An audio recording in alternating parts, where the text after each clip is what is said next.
Вы говорите о том, что человек все делает для того, чтобы урвать у другого. Ну, это наша природа, да. Понятно. А как быть с теми, кто изобретает новые методы лечения, новые медикаменты, которые спасают жизнь человека? Ну, это другой вид эгоизма. Это другой вид эгоизма. Человек, вы знаете, вы и воевали много, вы и бизнесом занимались, и благотворительными вещами. Вы знаете, что у людей эгоизм, он выражается по-разному.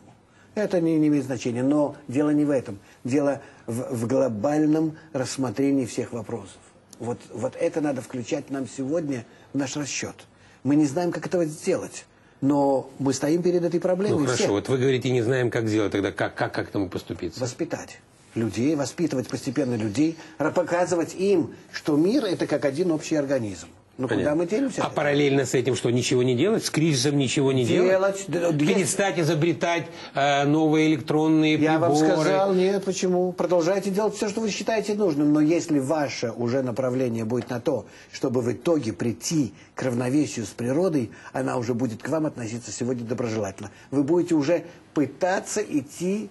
Вы наделяете природу способностью реагировать, воздействовать? Минуточку, а разве мы это, если я уроню этот стакан, он не притянется к земле, Нет, он не конечно, подчиняется закону? Да. А это те же законы, законы человеческого общества. Откуда вы их выдумываете сами, или вы их раскрываете потом в истории развития? Любые законы, а наши внутренние, все на генах устроено, все устроено на каких-то внутренних наших свойствах, которые заложены в нас природой. Мы видим сейчас по всем нашим исследованиям, что это все не из воздуха, откуда же это приходит. Или вы считаете, что это вообще откуда-то вдруг само появляется, такого же нет? Результат... Просто мы не знаем всей формулы этой замкнутой, но она есть. Есть, то есть кто-то управляет. Не кто-то управляет, сама природа управляет. Природа сама управляет. Да, конечно, но она вся замкнута, гармонична и требует от нас, чтобы мы участвовали в этой гармонии. И мы это видим на всех ее законах. Она стремится к равновесию.